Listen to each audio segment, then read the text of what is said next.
Wspieraj kanał magazynu Układ Sił na Patronite. Link do wsparcia znajdziesz w opisie filmu.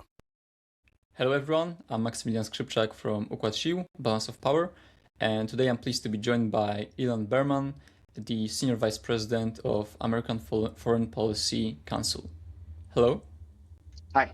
As you probably know, we're in the fifth day of the Great War in the Middle East, with the involvement of Iran on one side and Israel and the US on the other side, with many regional actors, state actors, non-state actors, also involved in a direct or indirect way.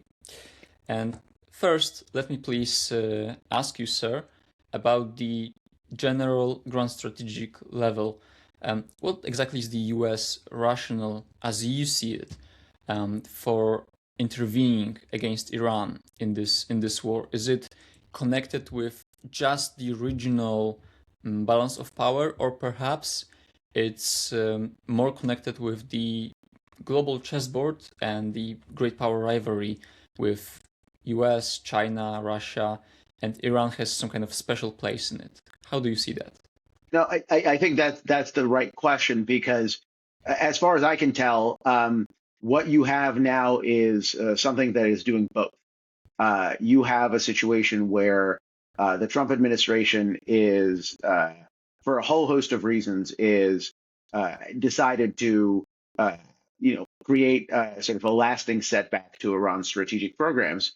But the broader frame that I'm seeing is something that I think is profoundly significant, because here in Washington, for the last year, there's been this grand debate between people, and I'm in this camp, that see this emerging axis of upheaval between Russia and Iran and China, and supporting players like Venezuela and North Korea that are cooperating across this whole series of domains, and interacting with one another, learning from one another, and they pose a consolidated threat. And on the other side of the debate are people who believe that these are separate fronts, these are separate theaters, that what happens in Russia and Ukraine really has no bearing on China and the Indo-Pacific, and what happens in the Middle East doesn't impact Russia at all.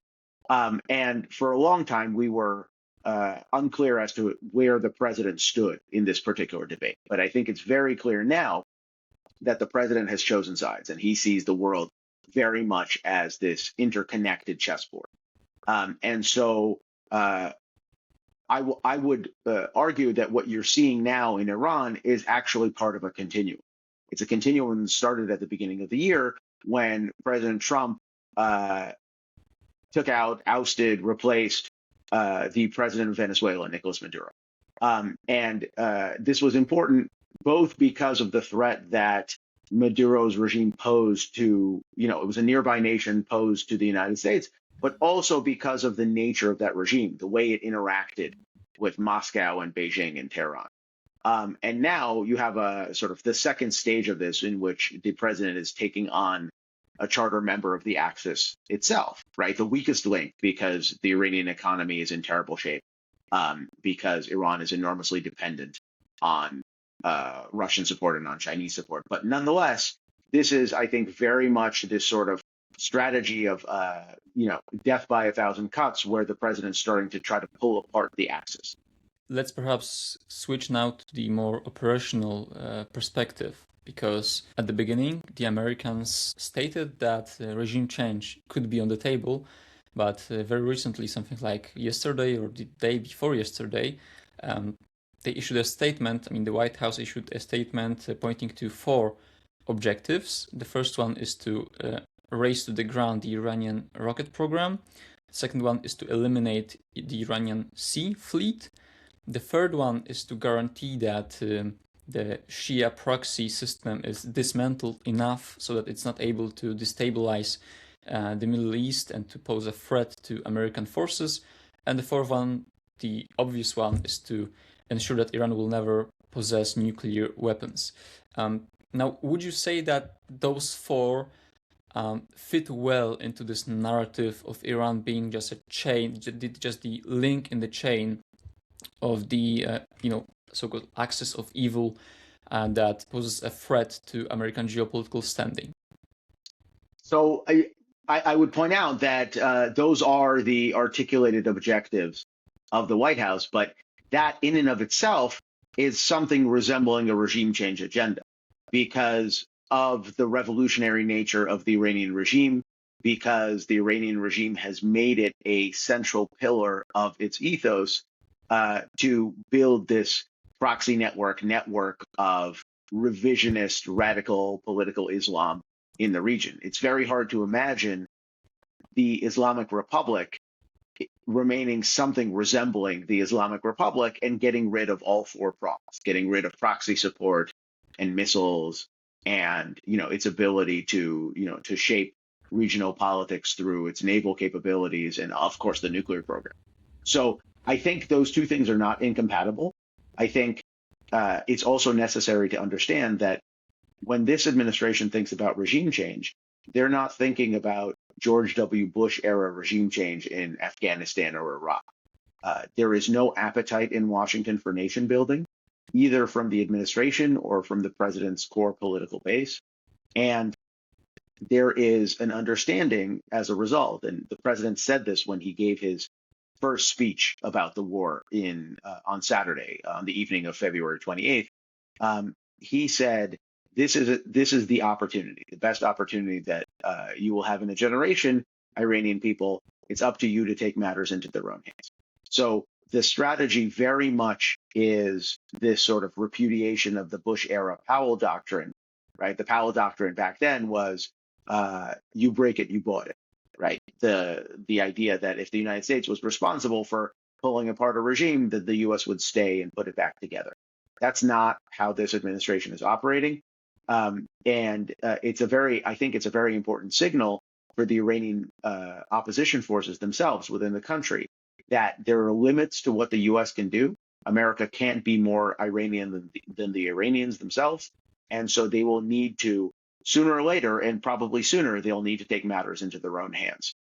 If that happens in a real, material, meaningful way, then it is a regime change agenda because the government that emerges is going to be very, very different. But I think it's clear that as far as the administration is concerned, those four things can potentially be accomplished by a reconstituted version of the current regime. With a more pragmatic political elite, with a more pragmatic set of leaders, they can repudiate ballistic missiles and nukes and proxy support. And so I think the administration is looking for whoever gets to that outcome first. Understand. Now, this approach is, of course, more supported than this kind of hardcore regime change from the Bush era. We can call it some kind of regime alteration, perhaps, for nuance. But I see two potential problems. I'm not saying this approach is wrong, but I would say there are two potential problems. The first one is that if there's nobody to fill in the gap after the Ayatollah regime, it's a recipe for disastrous chaos in Iran and in consequence also in the Middle East, which can be equally dangerous to the Gulf states, perhaps even to Israel or even to Europe, than a radical regime that's in power. And we don't really have well-organized opposition groups in Iran. Actually, every single Iran expert that I know of, that I interviewed, said that the opposition is, of course, very strong in protesting, but their level of coordination and self-organization is not enough yet to do something like launch an insurgency or organize themselves into taking power. And the second risk that I see is that if the US doesn't commit to stabilize Iran post-war, it's perhaps more difficult to achieve a favorable ceasefire. Because, okay, Iran may come out of this war very weakened, but if the US doesn't involve itself in some way, be it even economically in post-war Iran, it will probably keep closer to Russia and China. Yeah. No. So I think both of those criticisms are correct. I think it's also necessary to point out that the Iranian opposition is not one thing. You're talking about at least two separate things. There's the opposition within Iran itself, which is much less coherent, much less organized, mostly because of the pressure that historically the regime has exerted upon opposition elements. And so they have limited resources, they have limited connectivity. And what you have is an expatriate wing, a diaspora wing, where the organizations are much more coherent. They're much more, they have articulated much clearer political agendas. But it's that first group and not the second group that's going to be the change maker on the streets of Iran. The diaspora has demonstrated very little ability to move the needle on what actually happens within the country itself. That's up to the Iranians themselves. And here, the news that's come out in the last 24 hours that the U.S. is at least having preliminary contacts with ethnic groups, with the Kurds in particular, the Kurds in Iran, and potentially arming them.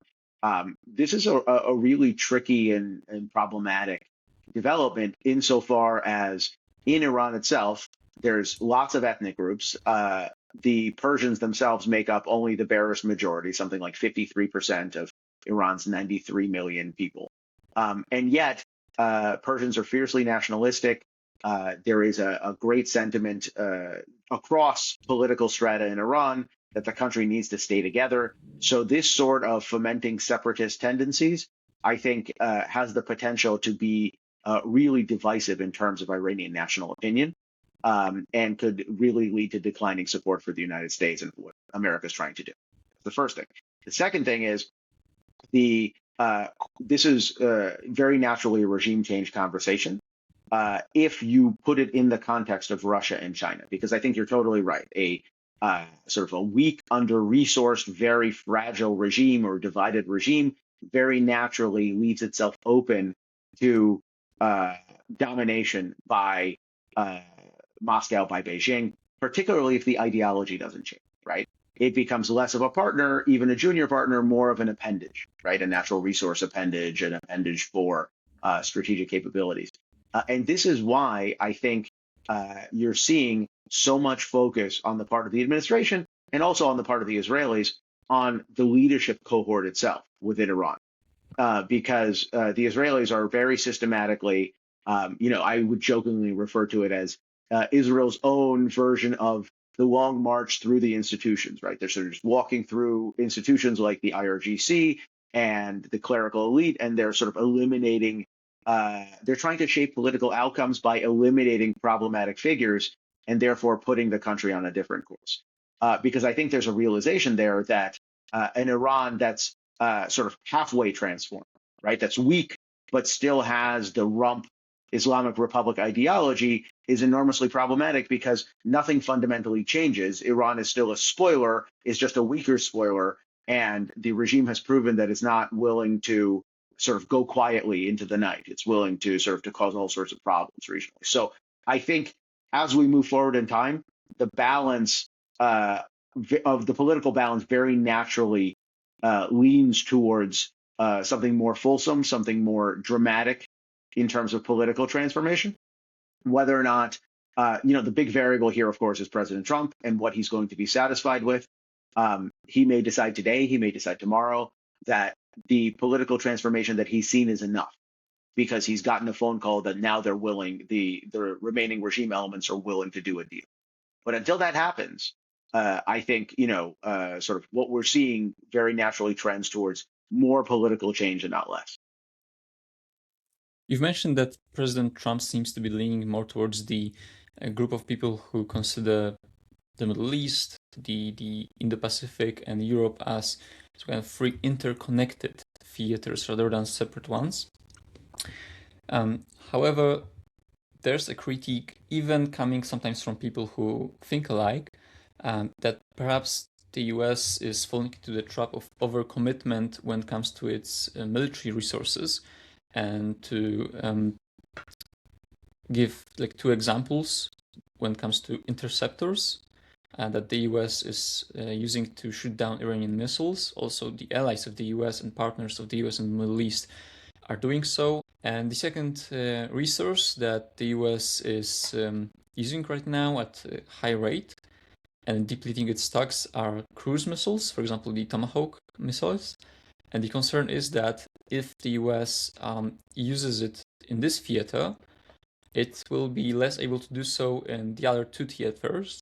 But most importantly, in its primary area of interest, which is the Indo-Pacific facing China. And those are not theoretical concerns because from what we know during the so-called 12-day war from past year, the US has already depleted like 25% of its THEAD interceptor stocks.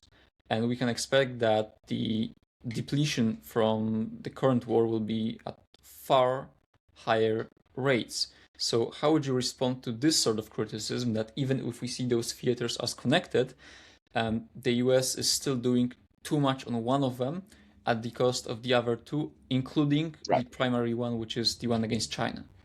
Right. I think that's a valid critique. And, it sort of gets to the heart of public policy, right? Public policy is all about choices. And when resources are not infinite, and when you expend them in one theater, it complicates strategic planning in another theater.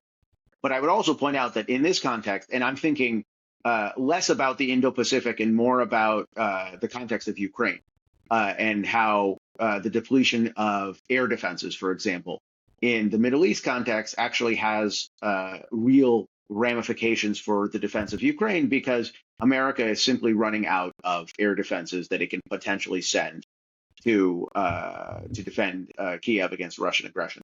But like with all things, right, in every crisis, there's also an opportunity. So one of the things that the Ukrainians have been talking quietly with the Americans about for a long time now is the potential co-production of Patriot missile interceptors. And so far, that conversation has not really been very fruitful as far as the Ukrainians are concerned. America doesn't seem to have much appetite. But this seems to me to be an opportunity to revisit that conversation, to have Ukraine say, America, we know that there are resource constraints. Let's have this conversation. And by the way, it would actually put Ukraine in a position to defend ourselves better and potentially to provide you with replacements, right? So there's a way, I think, to square this circle. And, I think China and the Indo-Pacific are a little bit of a different conversation moving forward. But at least immediately in the context of Europe and the defense of the eastern flank, I think there are things that can be done. I think it's not a zero-sum game, and it requires a little bit of creative policymaking and creative thinking in places like Kiev, but it's possible to meet the moment. I understand. I also agree that there are there's a lot of still untapped potential when it comes to European production capabilities with or without the US. But you said that the Indo-Pacific is a bit of a different story. Could you elaborate on that? Well, I mean, so the Indo-Pacific is a bit of a different story because you don't have the alliance structures that you have in Europe, and you don't have the alliance structures even that you have in the Middle East, although, the Gulf Cooperation Council has proven itself to be lacking in many respects, in recent years. But what you do have is an adversary in the Indo-Pacific that is in the process of eating itself. If you've watched what's happened in recent weeks, Xi Jinping is doing a pretty good job himself at eliminating the upper echelons of his own military, right? And he's doing it for political purposes, for political loyalty purposes. But the end result is that, at least the assessment here in Washington is that he is less ready to pull the trigger on something decisive relating to Taiwan than he was a couple months ago, 3 months ago, 4 months ago. I think that's good news. I think if this conflict drags on and there's really this sustained shift in focus away from the Indo-Pacific, that situation may change. But I think, we're only 5 days in when we're recording this. We're only 5 days into this new war in the Middle East. I think it's way too early to to draw long-term trend line conclusions as to America's presence in the Indo-Pacific just from this sample set of less than a week. The resource issue is a real one, but even here, I think what we're seeing is that the United States has surged forces into theater, but notably, right, we now have 2 battle carrier strike groups that are in the southern Persian Gulf. One of them is the USS Lincoln, which was on station in the Middle East to begin with. The second one is the USS Ford, which was the battle group that was dispatched to outside Venezuela when we carried out the operation to oust Maduro. There have been no assets, as far as I can tell, that have materially shifted position out of the Indo-Pacific. And so the status quo over the short to medium term in the Chinese theater, I think, still very much applies. So now let me ask you about the relationship between America and Israel. This topic is recently brought up a lot, sometimes in bad faith, but let's perhaps stick to strategic considerations. A lot of criticism came down on Marco Rubio, the US Secretary of State, after he said that the US decided to take preemptive action against Iran. Preemptive in the sense that America was in the process of assessing its options, and then it learned that Israel is going to strike Iran anyway. So because in that scenario, Iran would retaliate also against American assets in the region, the US decided to go in right off the bat, so to diminish Iranian potential for such a retaliation. And the question is, doesn't it sound to you like something of a proof that the American and Israeli relations are a bit unhealthy for Washington's strategic interest? Because one could ask, if American partner or ally such as Israel decides to do something while the US is trying to negotiate, of course, one of the options is to act alongside this ally and to perform a preemptive operation. The other option is to just, calm this ally down and to pressure, in this case, Netanyahu to step down and wait for the US to call shots, right? Personally, I reject that argument for a couple of reasons. First of all, what you've seen coming out of administration principles like the Middle East envoy, Steve Witkoff, is a very clear sense that, yes, Washington was negotiating, but it had already become pretty evident to administration principles that the Iranians themselves were not negotiating in good faith. They were just trying to draw out the negotiations, right? And President Trump had already said that if the negotiations don't go anywhere, then he will have to consider other measures, right? So the diplomatic track, at least among the people in the know, was already reaching its terminus, right? Irrespective of the Israeli of the Israeli equation. The second is, right, this isn't how geopolitics works, in the sense that it's very cavalier to say that America, Israel was sort of, was the fast mover, and America had to do this because Israel was driving events. But the reality, the balance of power in the bilateral special relationship between Israel and the United States is such that Israel would not, and this was true in the summer and it remains true, simply speaking, would not move if it got a red light from Washington. So there's something more complex at work here. There is, I think, an assessment that the administration took to heart that was given by the prime minister when he came to Mar-a-Lago in December, that Iranian serial ballistic missile production was escalating at such a rate that it was becoming a real problematic element. And something needed to be done. I don't think it was that the Israelis said, hey, on this date, we're going to go, and you make your own conclusions. I think it's something a little bit more complex. It's something where Israel pointed out a threat that was believed to have been eliminated in June of last year. It wasn't. And that, combined with the terminus of what the administration tried to do, constructively negotiating a settlement to this problem, really led administration principles to the conclusion that preemption was necessary. And here, and again, I apologize, I'm a sort of recovering lawyer, I teach international law.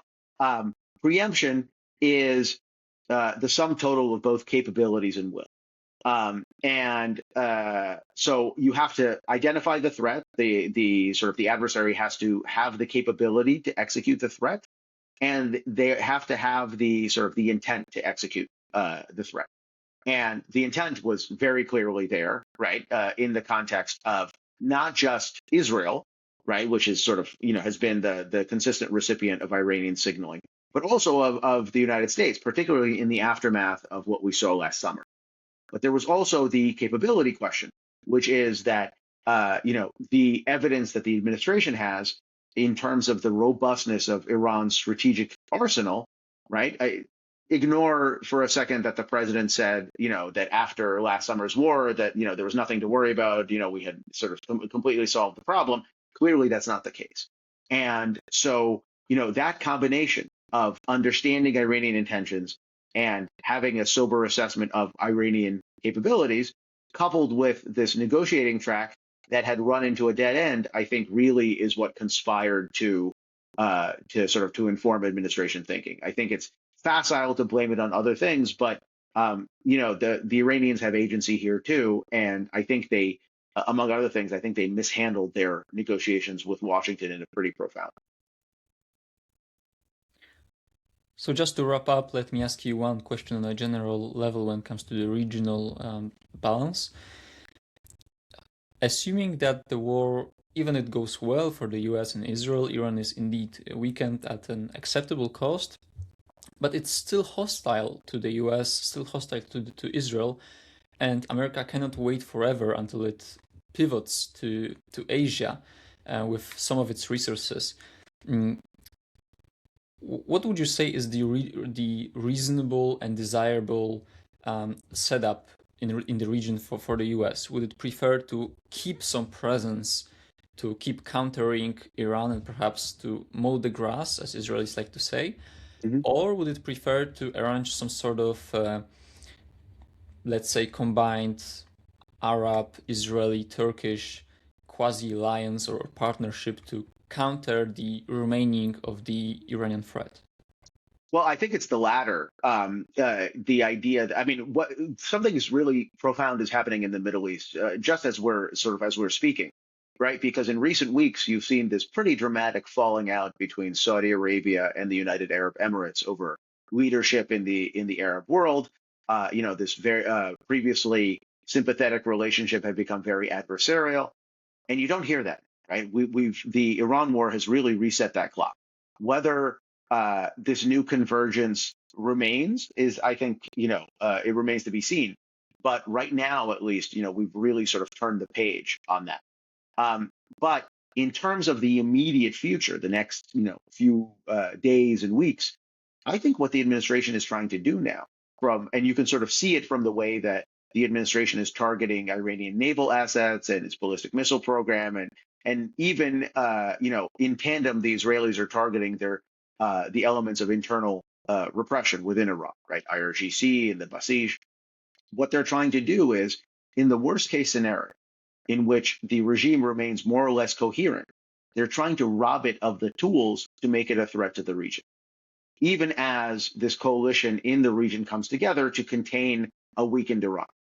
So I think what you're seeing now, and the president, a couple of days ago, he signaled this may take 4 or 5 weeks. Candidly, I think this is going to be over, from the American side at least, a lot sooner than that. But the reality is that the mission set that you hear from the Secretary of War, from other administration officials when they talk about it, is to erode the threat that Iran, in its current form, poses to the region. If there's another regime, and if there really is a regime change in a substantial way, I think the Trump administration is positioning itself to be the first one to go in and say, hey, listen, we're going to do a deal, we're going to do business, we're going to rebuild you. But in the absence of that, I think what they're trying to do right now is to eliminate that threat in a more lasting fashion even than we've seen so far. Thank you very much for explaining everything. I have to say I envy your ability to explain something so clearly and in such a concise way. My guest today was Ilan Berman, the Senior Vice President of American Foreign Policy Council. Thank you. Thank you.